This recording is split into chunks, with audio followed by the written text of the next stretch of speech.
Olá, já estamos aqui de volta com uma nova convidada, eu e o Lucas e eu, com a Aline Malaita. Lamaita. Ih, errei. Mas de novo. tudo bem. Aline Lamaita, confundi tudo.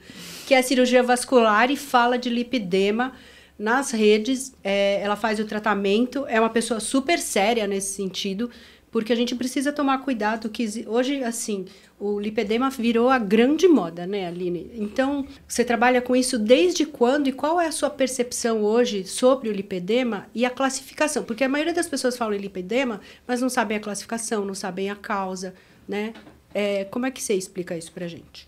Olha, já trabalho com lipedema faz bastante tempo. O que mudou é que antes a gente não sabia, na verdade, que isso era uma doença. A gente tratava lipedema a vida inteira como isso não é uma característica corporal. Eu falo, minha família, minha mãe tem lipedema, minha irmã tem lipedema. Eu acho que eu poderia ter, que eu nunca descompensei. A gente conversa sobre isso.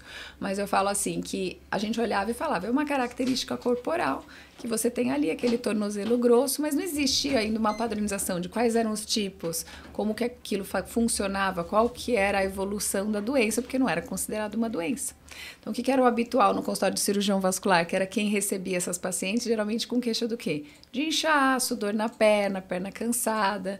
Aí você ia examinar. Tem varizes, porque 50% delas têm varizes associadas. Só que eu falo que era aquela paciente com sintoma demais para varizes de menos. Então, a gente tratava as varizes, mas nunca ficava super bom. Era aquele vasinho que você trata para estar secando o gelo, não sai do lugar, que tem mais processo inflamatório, faz mais reação, e a gente não sabia ao certo, na verdade, o porquê. Isso sou eu agora, ó, lembrando dos meus anos de prática. Porque naquela época a gente não entendia que era isso o problema.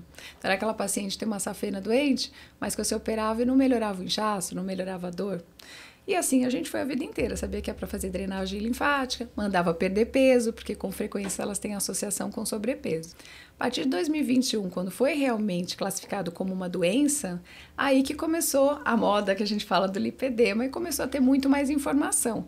E eu acho que as coisas foram entrando mais num quadradinho de não diria um protocolo, mas foi dando um norte do que faz sentido no tratamento do lipedema. A gente foi entendendo que não é exatamente só uma questão que é uma característica corporal, que é uma doença que pode ter evoluções maiores. Antigamente, as pacientes com lipedema grau avançado, a gente achava que era linfedema, porque elas têm um linfedema associado. Tudo junto. Só que quando que você imaginar que ela inicialmente tinha um quadro só de um quadril mais largo, paciente perfil brasileiro, né? Coxuda, bunduda, mas que o resto estava tudo bem, por que você imaginar que isso era uma doença? Coisa ruim. Exatamente.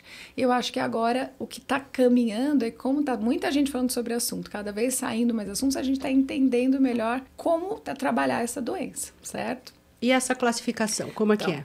A classificação a gente separa basicamente assim, primeiro os tipos de lipedema, que tem a ver com a distribuição da gordura. A gente sabe que é um acúmulo realmente anormal de gordura, e a gente tem assim, tipo 1, o paciente tem um acúmulo de gordura só no quadril.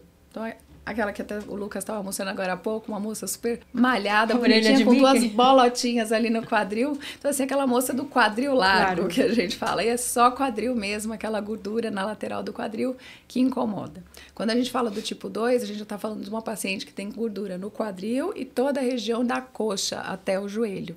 Tipo 3, quadril, a coxa e vai até o tornozelo. Essas são mais fáceis de identificar, porque eu falo que o grande problema do lipedema é o tipo 1 e o tipo 2, que passa pela brasileira, coxuda, que a gente às vezes não se atenta, tanto pode ser um lipedema. Quando você vai para o tornozelo, que é o tipo 3, que vai até o tornozelo, e aí eu vou pular um, hein? E o tipo 5, que é só do joelho para baixo, é só tornozelo, elas têm uma característica muito marcante, meio patognomônica do lipedema, que é aquele sinal do garrote. Você tem aquela coisa que vem aquele tornozelo grosso, parece ter um elástico de cabelo preso ali entre o pé e o tornozelo, fazendo aquela dobrinha. E essa paciente foi a que antigamente a gente confundia muito com linfedema. Entendi. Por isso que as pessoas queriam fazer lipo, os plásticos eram radicalmente contra fazer lipoaspiração. Era um problema que eu tinha antigamente. Por quê? Porque eles achavam, vai arrancar os linfáticos, vai piorar o linfedema. Porque a gente não sabia que era lipedema e não linfedema. E nesse lipedema tem celulite junto para confundir ou tem gente que tem só a gordura, o acúmulo, mas esteticamente é aceitável? Então, só voltar e te falar que faltou um o tipo 4. só que eu pulei só para não pular. O 4 é quando você tem acomprometimento do braço também.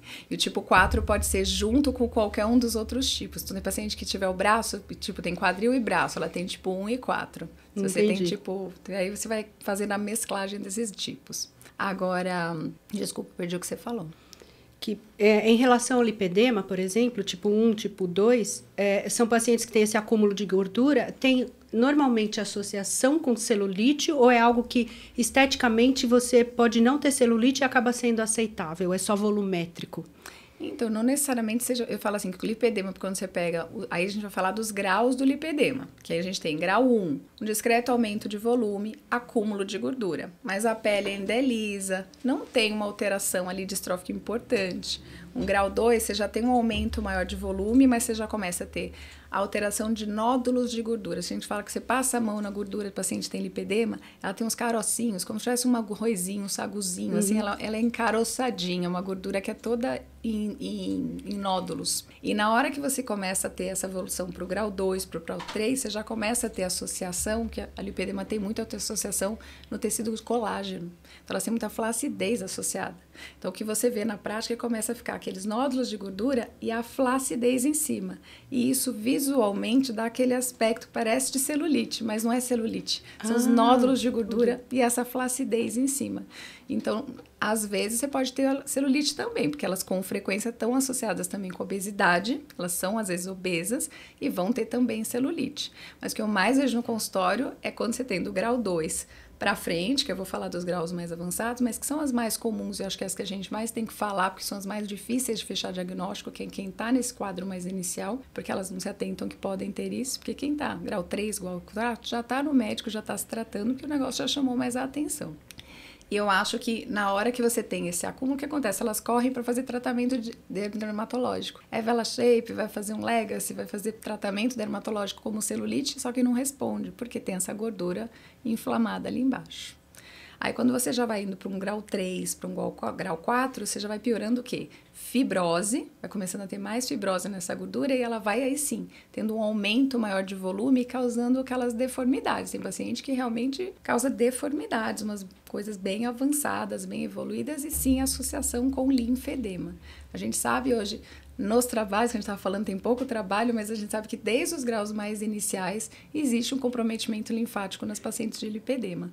Porém, no grau 3 com grau 4, já um linfedema já mais instalado mesmo. Então, essas pacientes geralmente vão ser as que mais vão ter dificuldade, que não vão responder tão bem ao tratamento clínico e que, às vezes, realmente vai ter indicado fazer uma cirurgia para conseguir tirar o excesso, porque mesmo secando, a gente fala, a paciente pode ficar magrinha, faz cirurgia bariátrica e fica aquela gordura ali que não sai do lugar. Eu ia fazer uma pergunta.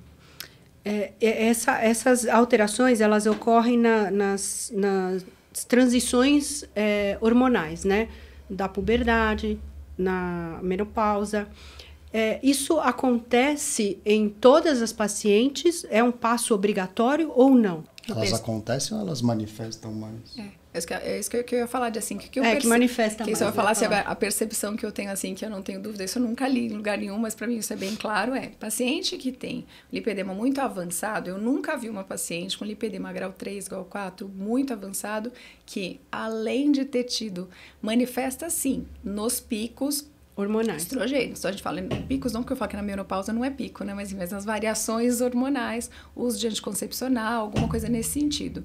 Porém, para você ter esse acúmulo mais exagerado, sempre está associado também a variações importantes de peso. Então, eu falo que não é só o hormônio. Você tem que ter o hormônio, mas você teve uma variação importante de peso naquele momento. É difícil você ver uma paciente que foi magrinha a vida inteira, que nunca aumentou, e chegar num grau tão avançado. Ela pode descompensar? Sim, ter uma gordurinha localizada, aumentar um pouco, mas fazer aqueles quadros bem avançados e, em geral, é paciente que já foi obesa, que depois emagreceu, que brinca muito com sanfona. Eu falo para os pacientes, é aquela coisa que você ganha 10 quilos, aí você depois perde 10. Só que você perde 10, vai 8 da cintura para cima e 2 só da perna. A perna vai crescendo. Aí daqui 20 anos, você olha para trás, você está com o mesmo peso, mas a sua perna não é mais do mesmo tamanho. Porque ela vai aos pouquinhos crescendo. Agora, quando que é o lugar que a gente mais percebe que as pacientes mais têm queixa de que foi quando descompensou? O campeão de audiência, eu acho que é a gestação. Por quê? Porque você tem ali uma embebição, né, hormonal absurda. E aumento de peso. É um lugar que você não vai ter como você controlar muito, você vai ganhar peso por um tempo, vai ter uma dificuldade de voltar depois. Eu ainda acho que existe ali uma variação que às vezes você não vai conseguir recuperar, e ali é o momento que, em geral, a maioria das pacientes começa a ter uma descompensação maior. Mas tenho muita paciente no consultório que fala, mas doutora Aline, desde a adolescência, fiquei menstruada, meu corpo mudou. Eu era aquela menina magrinha, sequinha, não sei o quê, de repente eu fiquei bundudinha, eu fiquei coxuda e tudo mais, já mudou o formato de corpo logo naquele momento. E aí, ao longo da vida, se ela é uma pessoa que tem hábito de vida ruim, aquilo vai desengrenando. Aí o que eu falo, como que a gente vai saber? E aquela paciente, aí o que eu sempre questiono com as minhas pacientes é, como é uma questão que é genética, mas não tem um exame pra gente fazer, para falar, você tem lipedema. Eu falo, olha para cima e olha para a família. Como eu sempre cito de exemplo, minha mãe tem lipedema, sempre teve, mas nunca foi muito descompensada. Descompensada em termos de dor, de cansaço, ela não tem um volume gigante, tem aquela perna grossa que vem assim, coxa, joelho, tornozelo, meio entora. Sempre foi assim. Mas quando que foi descompensar o lipedema dela? Agora na menopausa, depois da menopausa. E não estava fazendo reposição hormonal nem nada. Mas por quê? Pandemia, ganhou mais peso, ficou mais em casa, perdeu muita massa muscular, acho que perdeu o metabolismo, ela ganhou peso e o lipedema descompensou bastante. E era uma coisa que antes ela não tinha tanta queixa clínica de inchaço, de dor, de cansaço. Agora que isso começou. Antes ela só tinha perna grossa, que ela não gostava esteticamente, mas nada que incomodasse tanto. Mas você atribui, na menopausa, na verdade, eu tenho uma queda do estrogênio, né? Você atribui essa piora de que forma? Já que na gestação é um aporte grande de hormônio. Mas aí é o que eu falo, que agora eu, na minha pós lá, conheci você lá, o que eu acho, né, você, Aline, eu não acho que seja a queda não tem a ver, aí por isso que eu falo que não tem a ver só com o estrogênio. A culpada não são só os hormônios. Eu falo assim, você tem que ter também o quê? Estado inflamatório. Eu falo, qual é a diferença lá em casa? Eu e a minha mãe, a minha irmã, eu tinha lipedema, eu sempre tive um formato parecido, eu sempre fui magrelinha da perna grossa, eu tenho perna maior. Em 2020 eu perdi muito peso, e aí secou, e comecei a malhar bastante, consegui definir a perna. Então hoje eu não tenho como fechar diagnóstico, porque eu não tenho quadro clínico, mas tá lá o histórico familiar. E sim, já tive um joelhinho ali que me incomodou e eu sempre fui magrinha. Mas qual a diferença? Eu sempre fui magra, eu sempre comi muito bem. Eu nunca fui de fugir muito aí, de comer muito trash, ou de não fazer nada. Então, assim, eu sempre me cuidei. Nunca passei por um estado inflamatório muito importante, salvo as gestações. Eu fiz 15 fertilizações in vitro. Menina! Você concorda comigo que se fosse só hormônio, eu tinha que ter descompensado? Eu não acho que seja só o hormônio. Eu acho que é uma conjuntura. É hormônio, hábito de vida ruim, estado inflamatório. E aí eu acho que a menopausa que pega é isso. É ganho de peso, estado inflamatório descompensado pela falta do estrogênio, é o contrário. Porque na verdade quando você entra na menopausa, o estrogênio cai, então a atividade antilipolítica do estradiol muda. Então essa gordura teria que translocar para a barriga, então teria que ter uma melhora do status desse lipedema. Mas o que acaba acontecendo? O estado inflamatório, a falta hormonal, a alteração do paladar, o ganho de peso é que acabam piorando tudo isso. Né? Pelo menos isso é o que a gente fala, não está escrito em lugar nenhum, mas para mim isso é o que faz mais sentido. Agora, com o tempo, a gente vai ter trabalho. Isso é muito legal, né? Porque eu penso assim, né? Para as pessoas entenderem que não é uma coisa totalmente inexorável, né? Você consegue controlar, Sim. né? Não é só o hormônio. Eventualmente, só achar que vai mudar o hormônio e você vai resolver o problema. Eu acho que isso é muito bacana. Você tem uma alteração hormonal, por exemplo, né? Então, a gestação fala, vai descompensar o lipedema, então eu não vou ficar grávida, né? Porque eu não quero que descompense. Não é só isso, né? Não. Dá pra você compensar de outras formas. É o que você estava falando comigo, que o pessoal, então tem que emagrecer. Gente, eu tenho paciente, essa semana eu tenho uma paciente que tem lipedema, já grau avançado, mas ela é senhora, ela é acamada, tem um problema de joelho grave, e eu atendo a filha dela, que também é uma senhora. Só que ela acompanhou a vida inteira com um nutrólogo, com endócrino, sempre fazendo ciclos de emagrecer, porque ela é obesa e vive assim, engorda e emagrece, engorda e emagrece. E ela veio comigo e ela falou, Aline, eu tô precisando emagrecer. Eu falei, mas, eu sou vascular, eu vou cuidar da tua saúde, te colocar bem, mas eu não sou médica de emagrecimento, não é esse meu foco. Mas eu falo assim, mas as minhas pacientes, quando eu começo a tratar, pego no pé, para mudar hábito de vida, muda a alimentação, desinflama a pessoa, ela emagrece. Isso é fato. E o que ela fala muito é, eu tô cansada de usar a canetinha, emagrecer. É uma pessoa que come mal, não se alimenta direito, não tem um hábito decente. Aí ela vai usar algum método de emagrecimento, seja ele lá qual for, caneta, seja lá o que for que tá na moda, agora também são as modas.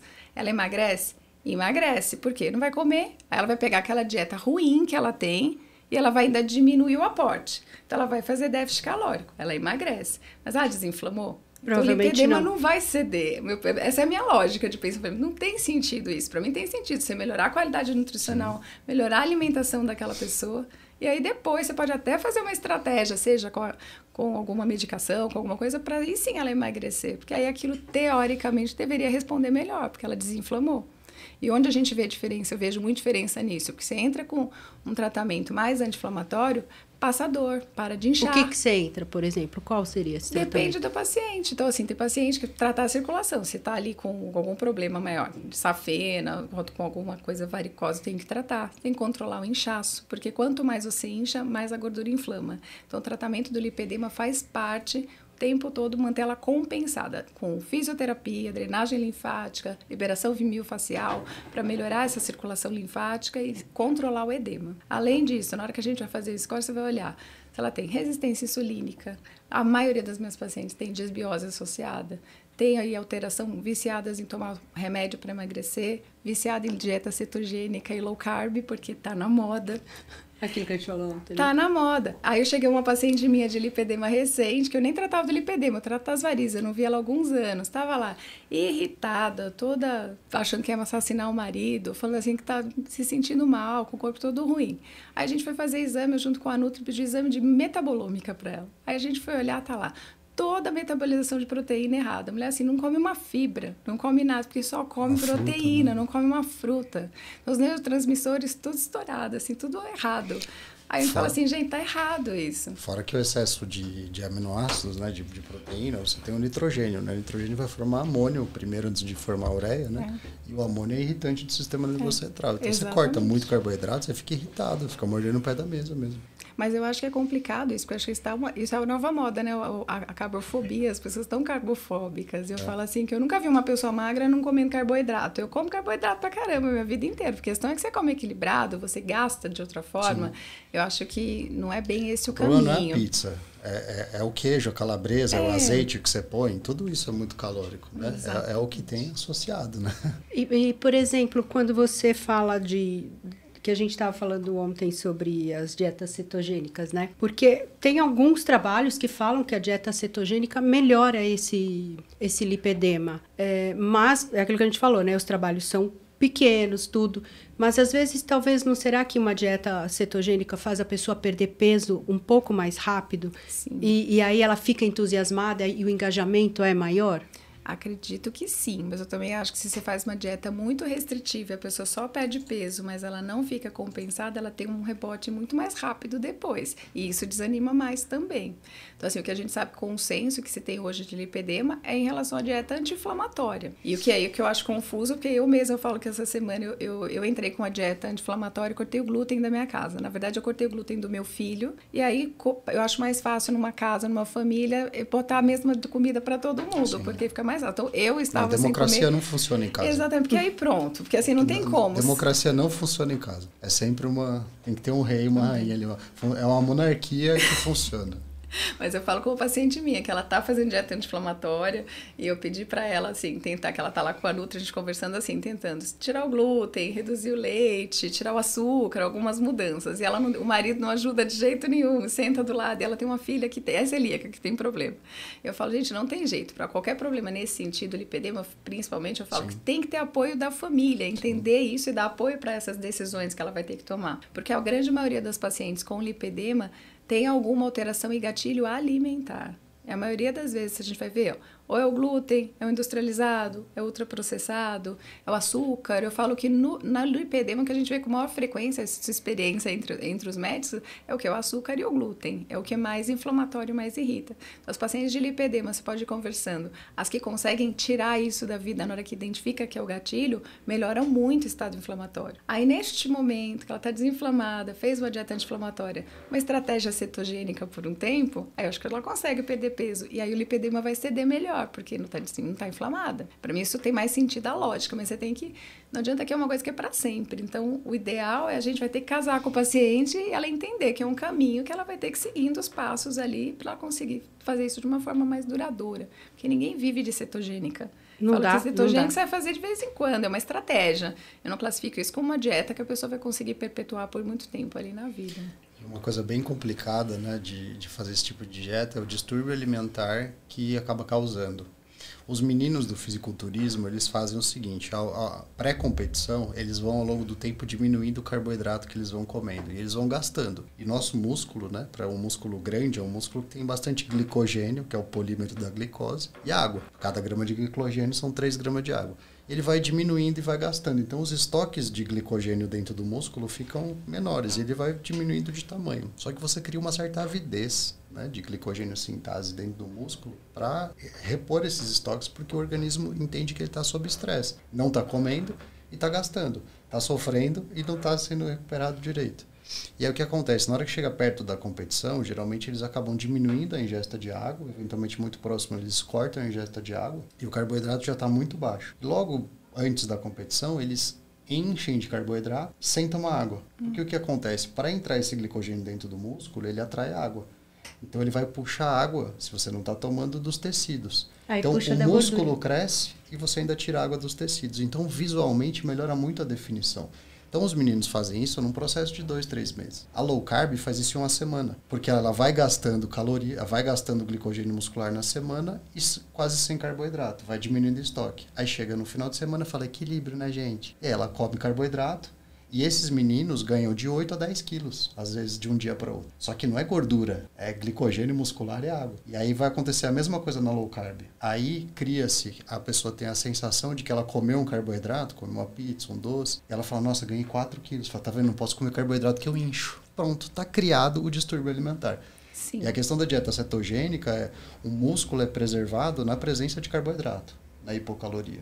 Então, eu não acho de jeito nenhum que seja uma boa estratégia, porque ela vai perder massa muscular, né? E além do que, ela vai perder performance de atividade física também. Vai perder o humor, vai perder libido. Você vai tirar muito de um lado, né? E você, qualquer escorregadinha numa dieta que tenha alta porcentagem de gordura, é um escorregão que você cai de bunda, né? Uma coisa é você colocar uma colher de azeite, 2 é uma caloria muito grande, né? O que é diferente, por exemplo, né? Eu, do meu ponto de vista que eu conheço, o que tem vitaminas, minerais, fitoquímicos, antioxidantes, não é o queijo gorgonzola, não é o óleo de coco, entendeu? É frutas, legumes, vegetais, grãos, né?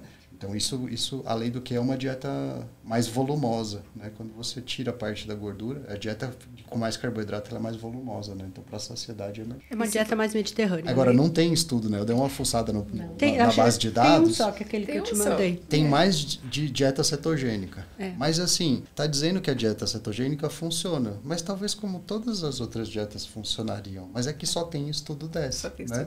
Não tem estudo comparativo ali, especificamente, estudos que sejam bons, né? E no que você falou de perda de massa muscular e tudo mais, pacientes de lipedema, ela tem dificuldade em ganhar massa muscular, sim, tem distúrbio de colágeno e geralmente elas têm condromalácia, alteração ortopédica, que elas pisam errado, começa a dar um monte de alteração. Aí você piora tudo isso.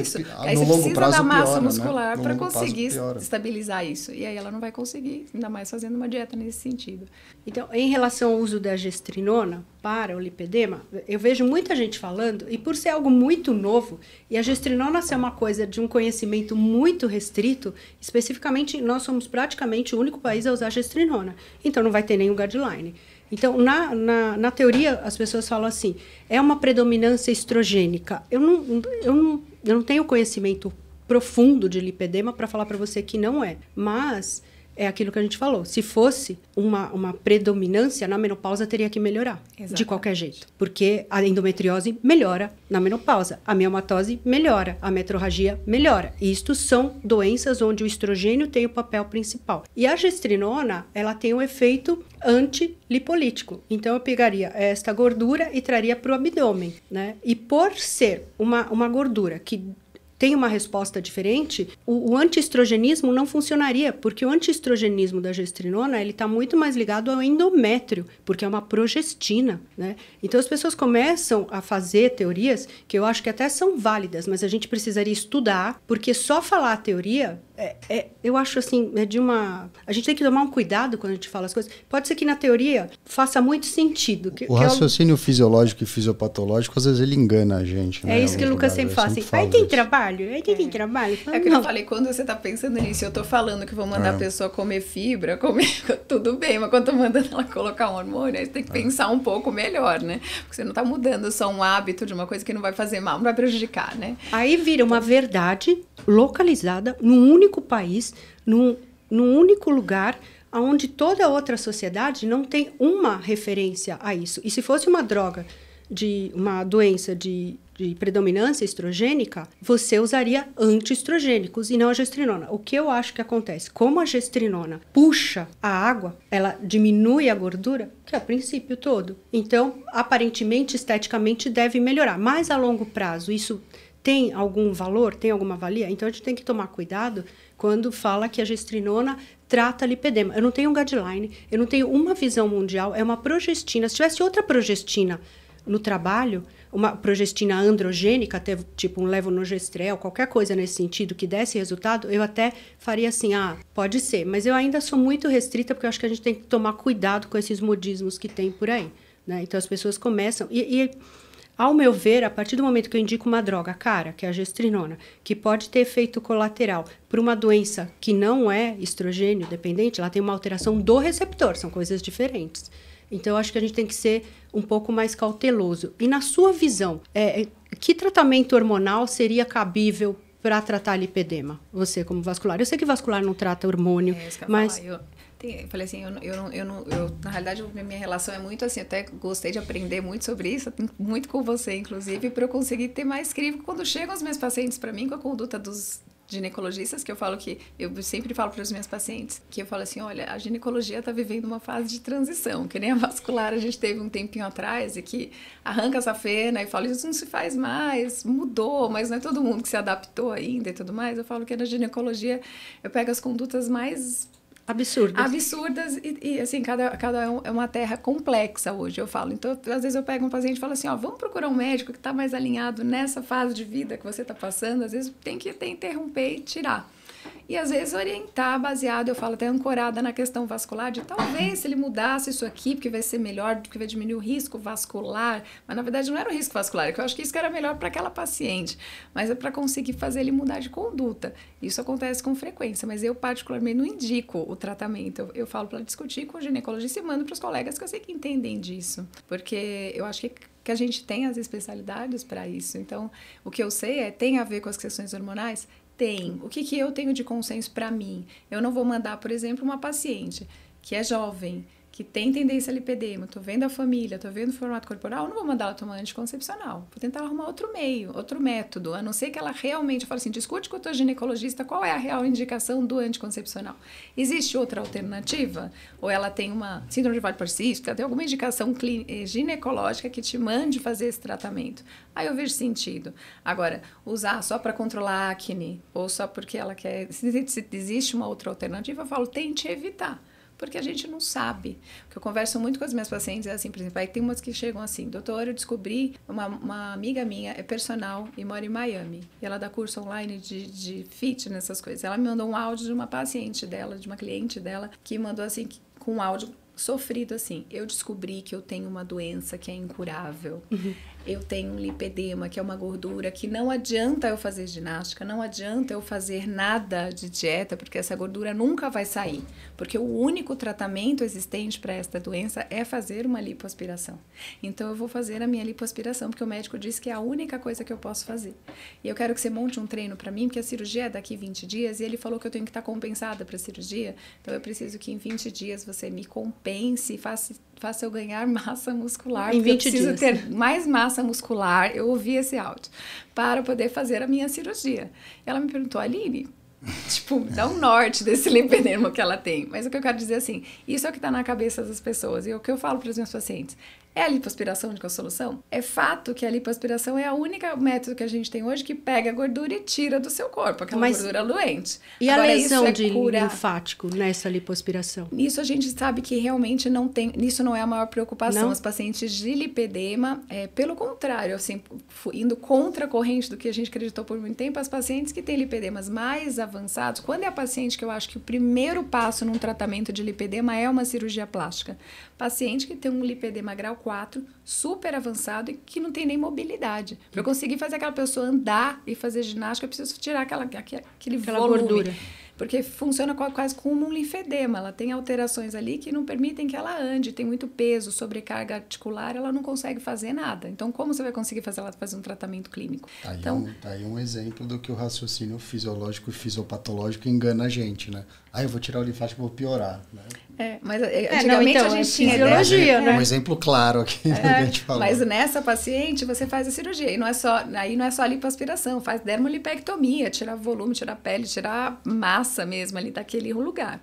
Agora, quando a gente pensa nas pacientes iniciais, porque antigamente não se operava muito, porque os plásticos tinham muito medo eles não faziam lipoaspiração infragenicular, abaixo do joelho, porque como tem as vertentes linfáticas, você achava que você podia arrancar o linfático e lesar. Só que o que acontece? A cirurgia plástica do lipedema é feita de um formato um pouco diferente do que uma cirurgia de lipoaspiração convencional, que só tira contorno corporal. Na verdade, a plástica é 360, só que eles tentam respeitar essas vertentes linfáticas. E não é observado realmente, nem fora, nem aqui, a maioria das pacientes, uma piora transformando num linfedema. A grande preocupação que eu tenho com a cirurgia, qual é? É que, primeiro, você tem que estar compensado para operar. Porque quando você opera e não fez tratamento clínico antes, não desinflamou e tudo mais, sangra, complica mais no pós-operatório, tem uma recidiva muito maior depois. E quando você vai tirar essa gordura, você tem que tirar ela 360 graus. Então, como você precisa tirar 360 graus, porque senão você vai ter uma recidiva, e não como uma cirurgia plástica convencional, que você tira só o cantinho para fazer um contorno, o volume que você tira é muito maior. E existe um limite de quanto você pode fazer numa cirurgia. Então, você pega uma paciente com lipedema, que tem um lipedema do joelho para baixo, você consegue fazer a cirurgia só do joelho para baixo. Em outro tempo, você vai fazer o quadril e você vai tirando aí essa gordura. Mas quanto mais magra ela tiver e menor tiver o volume do lipedema, mais satisfatório vai ser o resultado da cirurgia, porque você vai conseguir tirar todas as células de gordura daquela região. Porque o que você não tira vai continuar lá e pode recidivar e crescer. E aí fica disforme, né? E aí, pode gerar alteração estética também por causa disso. E o que a gente preocupa mais não é nem com isso, porque assim, com os bons especialistas, porque não é todo plástico que você tá... Agora vai começar muita gente a operar lipedema, que tá, como a gente falou, tá uma coisa meio em alta. Mas as equipes que a gente sabe hoje que estão trabalhando com lipedema fazem realmente um trabalho mais 360 graus. Sim. Então, isso a gente não percebe tanto, principalmente do joelho para baixo. Isso acontece mais quando vai fazer coxa, porque com frequência você não tira tudo. Sim. Você acaba aumentando um pouco mais a retirada, mas você não consegue tirar toda 360 de duas coxas, porque é muito volume de gordura. Mas o que a gente sabe é, essa paciente descompensada, ela vai ganhar peso e ela vai descompensar. E o que está acontecendo com frequência depois da cirurgia? Ela tem um reganho, só que quando ela tiver um reganho de gordura, ela não vai ganhar gordura, nem no coxa, nem na área do lipedema, mas vai ganhar no abdômen, na papada, em outras áreas. E aí ela transloca para a gordura central. E aí aumenta risco cardiovascular. E aí a gente está discutindo justamente isso. O pessoal que está operando torta direito, como vai ficar a saúde vascular das pessoas pacientes daqui a uns anos? Porque ela está translocando uma gordura que é protetiva, como a gente fala, para uma mais perigosa. Isso é muito interessante, né? O estresse que o nosso organismo ele tenta compensar o estresse que passou, né? Tem um trabalho, não sei se você conhece, muito interessante, foi feito com cirurgia com lipoaspiração. pessoal da Educação Física da USP, eles fizeram acompanhando pacientes com lipoaspiração e que a redução da gordura foi proporcional ao ganho de gordura subcutânea, né? Foi proporcional ao ganho de gordura visceral. Então, ela tirou como se fosse um estresse e como meio que um mecanismo quase que de compensação, ele aumentou a gordura visceral das pacientes. O exercício, né? O objetivo do trabalho era ver a função do exercício, então o exercício ajudou a você não ter esse reganho visceral. Mas nas pacientes que só fizeram a lipoaspiração, e não fizeram exercício, você teve teoricamente uma piora do perfil de acúmulo de gordura corporal, né? Que pode ser também um caso. Eu tenho um pouco de medo que com o tempo as coisas caminham assim nessa certa direção. Olha, vai usar esteroide porque ele vai diminuir a gordura e ganha massa magra, né?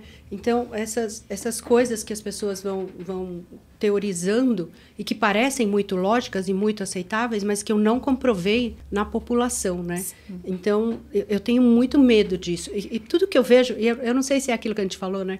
Como a gente vê bastante, parece que só aparece lipedema. O cara ontem falava de reposição, agora ele fala de lipedema. O cara ontem falava de qualquer coisa, agora fala de lipedema. Todo mundo fala de lipedema.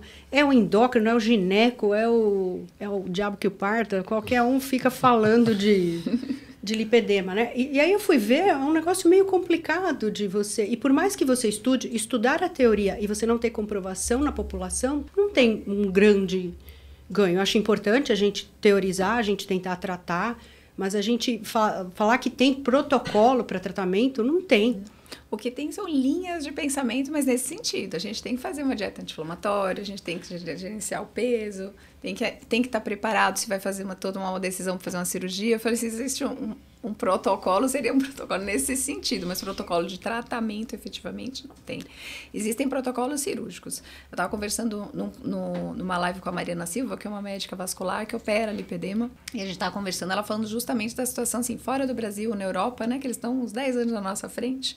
A gente fala que eles passaram por um processo parecido com o que a gente passou aqui também, que é ninguém mexia, agora está o boom da cirurgia plástica, do lipedema, todo mundo operando muito, e que agora começou ao contrário. Eles começaram a perceber os reganhos, perceber as complicações, e eles estão tirando o pé e está diminuindo a indicação cirúrgica. É que o Brasil, a gente está aqui nessa subida agora, então a gente ainda vai fazer muito e daqui a pouco vai chegar ali onde eles estão. Mas a minha esperança é que, como eles estão ali na frente, vai chegando outras informações também pra gente, de experiências que eles vão tendo.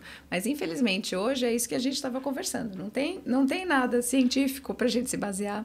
Existe experiência pessoal de cada um e, infelizmente, tem, assim, algumas coisas que fazem sentido, que as pessoas vão usar e aplicar no consultório, mas que vai estar muito na mão do bom senso do médico. Então, o grande problema que eu acho que a gente vai ter nos próximos anos é quem tem bom senso vai tomar boas decisões, ou pelo menos não vai fazer nenhum mal. Agora, quem não tem vai começar... Vai atrapalhar o paciente. Vai começar a acontecer essas distorções que você está falando aí de tratamentos loucos e a gente tem que consertar. E tem alguma distribuição populacional do lipedema?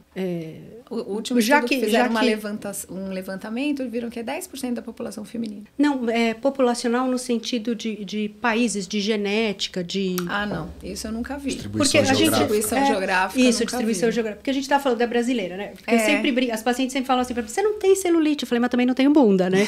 Falei assim, porque eu sou mais androgênica, mas né? que deve ter, né? Você vai ver o povo americano, as negras americanas têm mais gordura. Tem uma paciente, uma seguidora que uma vez perguntou, Beyoncé tem lipedema, que a gente estava analisando as pernas. Eu falei, olha, eu não sei, porque olhando, eu vejo a Beyoncé da televisão, né? Falei, se você for ver a imagem, ela tem uma perna grande, mas é gordura? Eu não estou examinando. Às vezes ela tem massa muscular e ela tem um pernão. Eu tenho um paciente minha que veio, eu tenho lipedema. Eu falo, criatura, eu não tenho gordura nessa sua perna. Você é musculosa, você tem uma perna grande. Isso não é lipedema. Lipedema é um acúmulo de gordura.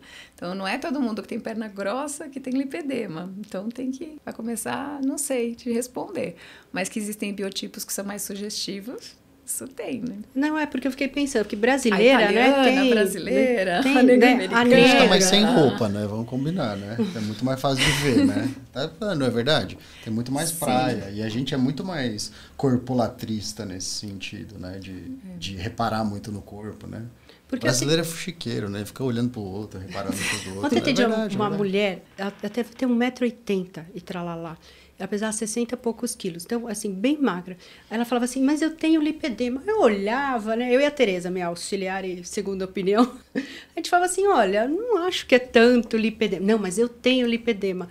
E esteticamente não ficava tão desfavorável. Realmente, porque ela pesava, a coxa era maior. Mas não tinha esse culote assim que eu Você pudesse sabe que chamar. nessa hora o que eu falo para as minhas pacientes, O eu que falo você assim fala? que eu faço o diagnóstico de lipedema no consultório? Faço. Mas 90% das minhas pacientes de lipedema, elas já chegam com autodiagnóstico. E é difícil elas estarem erradas. Porque quando vai escutando, o lipedema diagnóstico é clínico. Tá? Então, tem questionário lá do Quasil, do Amato, eu falo assim, mas assim, tem uma desproporção, aquela paciente que tem uma desproporção clara, isso é fácil. Eu falo assim, a lipedema que tem a lipedema na perna, ou que tem aquela desproporção muito exagerada, você percebe. O problema é quando você pega um grau menor e o lipedema que a gente fala tipo 1, tipo 2, porque você não tem lá embaixo o tornozelo de parâmetro. Mas o que eu falo para os pacientes é, olha para cima, olha o padrão familiar de corpo. Então, às vezes ela não tem, não, mas que nem lá em casa, eu não tenho, não sei, minha mãe tem. E no homem, tem lipedema? Muito raro, porque não tem a questão hormonal. Não. Então, geralmente, os casos que tem publicado de alguma coisa em relação ao homem, é homem que teve por alguma razão ginecomastia, que tem alguma coisa com estrógeno, uso de hormônio, alguma coisa nesse sentido. Mas não é uma doença feminina. Que leva a um constrangimento da autoimagem. Exatamente. De roupa, acho que até pode ficar interessante, né? Seria um lipedema assim mais leve, mas eu sinto que as pessoas têm esse constrangimento. Né? E eu acho que de tanto falar, a gente começa a observar as pessoas e começa a achar que tudo é lipedema também. Mas é. Mas boa parte deve ser mesmo, mas é aquilo que a gente está falando. Mas isso quer dizer que ela vai evoluir? Talvez não. Mas é importante ela saber e estar consciente, porque aquela paciente que tem um grau avançado, se alguém tivesse falado isso para ela quando ela estava lá 20 anos atrás, não tivesse mocinha, engordado, talvez ela tivesse ficado um pouco mais atenta, tivesse cuidado um pouco mais da saúde, se compensaria menos em chegar onde ela chegou. E o diagnóstico das fases iniciais realmente deve ser mais difícil, porque muitas vezes, como o paciente até mais jovem, né, você pega uma paciente otimizada, ela já está fazendo dieta para emagrecer, ela já está fazendo exercício e tem aquela gordura ali que não sai, né, mas que não é o clássico, né, fica ali no limbo, né, eu não sei se é, se não é, quase que dá para fazer um teste terapêutico, né? Vamos desencanar aqui, não vai fazer dieta, vamos ver. Mas você sabe que eu tenho uma paciente que ela é assim, magrinha, se cuida tudo, mas como que a gente sabe que é lipedema? Ela tem as duas bolotinhas, igual aquela paciente, aquela moça que você me mostrou, só que é muito doloroso. Aí a gente fala, quando a paciente tem um lipedema e ele é inflamado, é uma gordura que a paciente você pergunta, eu não gosto de toque, eu não gosto de massagem, encosta aqui, aqui dói. E dói mesmo? Dói, então? Dói mesmo. A gente fazia muito diagnóstico, eu falo, faço Doppler no consultório, né? Aí eu falei, para fazer o Doppler, a gente dá aquela chuchadinha na perna, aquela apertada para jogar o fluxo de sangue. Cima. Esse paciente de lipedema, na hora que a gente tá... Aí onde você está apertando, dói. Eu não tô olhando aqui, eu tô olhando aqui em cima. Na verdade, eu tô estimulando aqui para eu medir aqui em cima. Ela, não, aí tá doendo. Não é onde eu tô examinando. Porque geralmente era a gordura do lipedema ali que é inflamada, elas têm dor ao toque mesmo, pode encostar na perna que dói. Ai, coitado. Não é obrigatório, tem paciente que não tem não é todo mundo que tem dor, não é todo mundo que tem hematoma espontâneo, não é todo mundo que vai ter todos os sintomas, mas é bem frequente. Então eu falo que em algum momento da vida ela vai começando a ficar, sabe, se as pessoas souberem o que é, conforme as coisas vão aparecendo, vão acontecendo, ela vai fechando ali, vai fechando o quebra-cabeça e vai entendendo se é uma questão que ela tem ou não. Esteticamente, né? Você sabe que minha sócia tem 60 anos, é uma pessoa magra, e ela sempre teve, eu sempre brinquei com ela, a perninha de anta dela, né? Eu falo, a perninha de anta. E ela é magra, entrou na menopausa já tem 10 anos, e existe uma piora evolutiva desse lipedema dela, né? E sem ganhar peso, não faz reposição porque não pode, né? Então, deve ter mais coisas que a gente desconhece nesse sentido dessas pacientes. E eu acho que outra coisa que mudou muito foi a alimentação das pessoas. Sim. Né? Antigamente não tinha esse bando de comida, a obesidade não era essa epidemia que é, né? Então hoje a gente vive no paradoxo da anorexia com a obesidade e todo mundo quer ser magro, mas ninguém consegue ser magro sem muita disciplina, né? Então nos países de terceiro mundo acho que deve ser uma existência bem maior, né? Uma predominância bem maior desse tipo de paciente. E eu acho que o que mudou, basicamente, foi essa questão alimentar. A impressão que eu tenho, assim, antigamente a gente não tinha que entender muito de alimentação, porque a gente comia arroz, feijão, bife e salada. Era comida. Pronto, era comida. Então, assim, o que é o carboidrato? Não sei. A pessoa comia arroz, o feijão, o bife, a salada, tá lá. Tá tudo que ela precisava e tava tudo em ordem. Só que as pessoas pararam de cozinhar em casa, foram comer fora. Aí virou o macarrão, o churrasco e os industrializados. Só que em algum momento a gente, como começou a comer várias coisas de fontes diferentes, existiu uma necessidade de você entender o que é um carboidrato. Eu tenho um paciente que eu tenho que sentar e dar aula de o que é carboidrato. Não é assim... falar de vitamina onde tem complexo, eu tô falando assim, o que é carboidrato, o que é proteína, o que é verdura, o que é legume, porque ela não sabe diferenciar uma coisa da outra. Porque eu falo, o que eu aprendi muito essa semana? Eu coloquei em casa com a minha mãe e com a moça que trabalha na minha casa. Eu tirei o glúten da minha casa por conta do meu caçula. E aí, o meu filho falou a minha mãe é celíaca, não deveria comer glúten. E ela já fez dieta por um tempo. A minha mãe é arquiteta, eu tipo assim, de pessoas que tem uma certa... um nível bom. E aí eu fiquei numa discussão com ela assim, ela me ligando, Aline, mas o Alan não pode comer, então, eu fiz batata, ele pode comer batata? Mãe, o Alan pode comer batata, por que você não vai dar batata? Mas você não tirou o glúten? Mãe, eu tirei o glúten, eu não tirei o carboidrato.